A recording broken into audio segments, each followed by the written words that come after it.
pieces.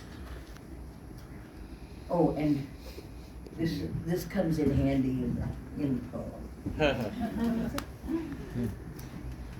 Saved from the oil fire. Little red rattler Japanese car I borrowed took a quart of 1040 before I even hit the road. Neighbor lady had just thrown a rod and ruined it, but it ran okay, she said, and it crackled like a little machine gun navigating the neighborhood. Since I was bent like a wild tooth to buy a ticket to the event of Robert Wilson that afternoon at the obsessional ticket box office of UCLA, I leapt aboard the red rodent, took a footloose hero in a Hieronymus Bosch painting, and I reflected on the concert of Bob Dylan many years ago, where I threw a rod myself on my German car crossing the Golden Gate Bridge just to get there. The bottom fell out of my motor and I abandoned my car and raced through wind-struck streets of San Francisco by bus and Olympic enduro sprints to get there on time, and I was there in sweat and wet too. But today, the motor dies first on the roundabout in UCLA, so I threw in the 2 quarts of oil I had wisely stashed, and it starts again. But then white smoke pours out the hood and exhaust pipes like teeming masses of gray coupon lizards, and this car, take on a hurtling blizzard form of eyesore and unwanted attention. So, yes, I feathered the old machine into parking structure number 6.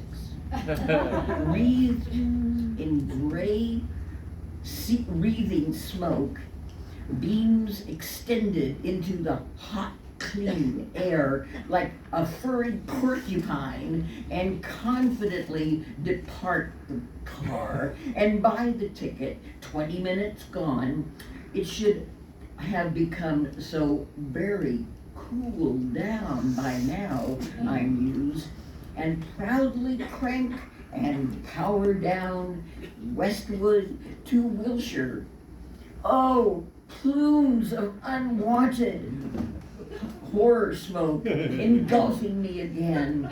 An eyesore I did not want to be, a figurehead for cops, and me with no registration, dodging lanes on Westwood, now stuck dead at the longest breath traffic light at the busiest execution point intersection in the United States. And as I reach into my deepest emergency, past the airbag consciousness, I see the hot gauge go up and all the way to meltdown, to the end, to hotter than hot can be. But somehow I plunge like a horrible neckline across Wilshire and U-turn to the curb, slowly, like Mephistopheles. I get out in the midst of the smoke and walk to the front of the car, and a monstrous blister of red paint puffs up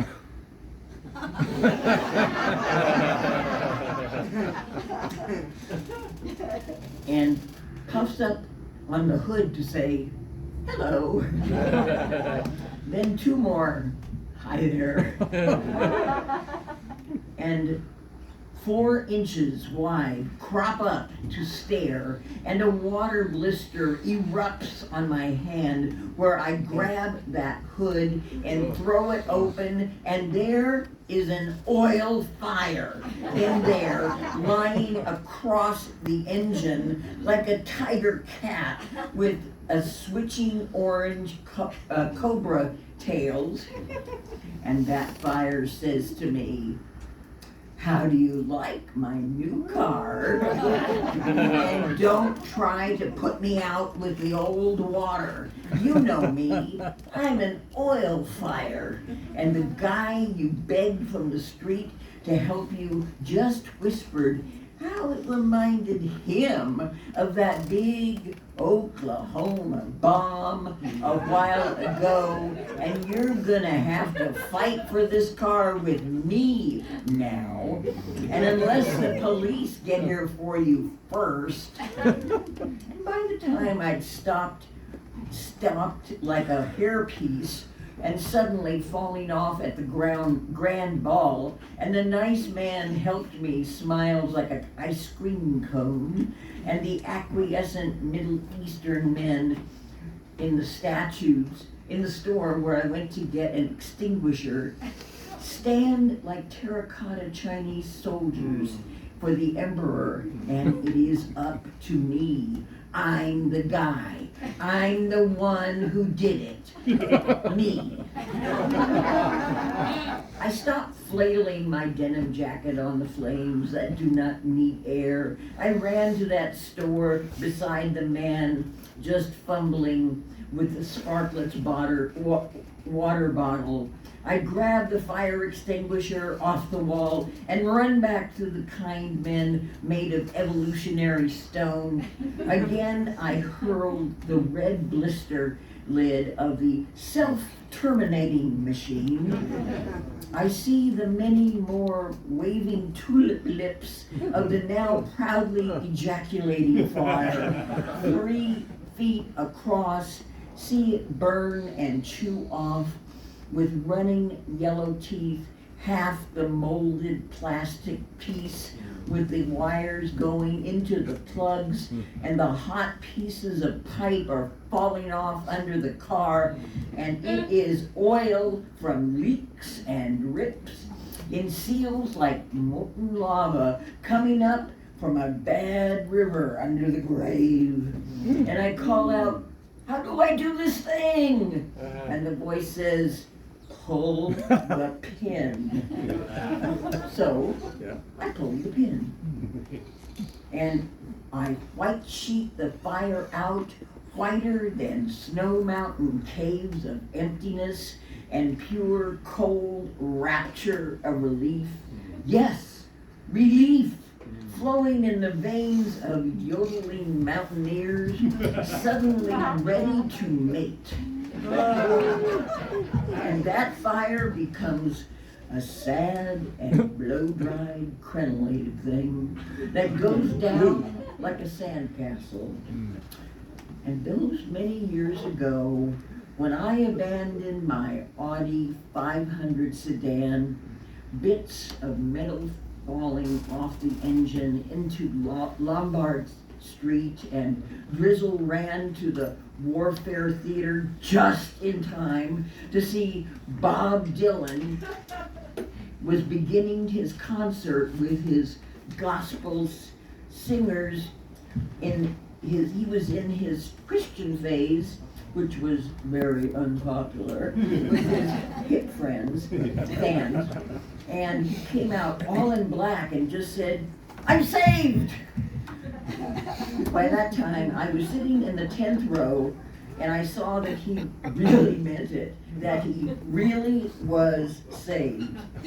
So, when I raised my hands over my head, people looked at me like we were all speechless in the big circus tent, and I was the second coming.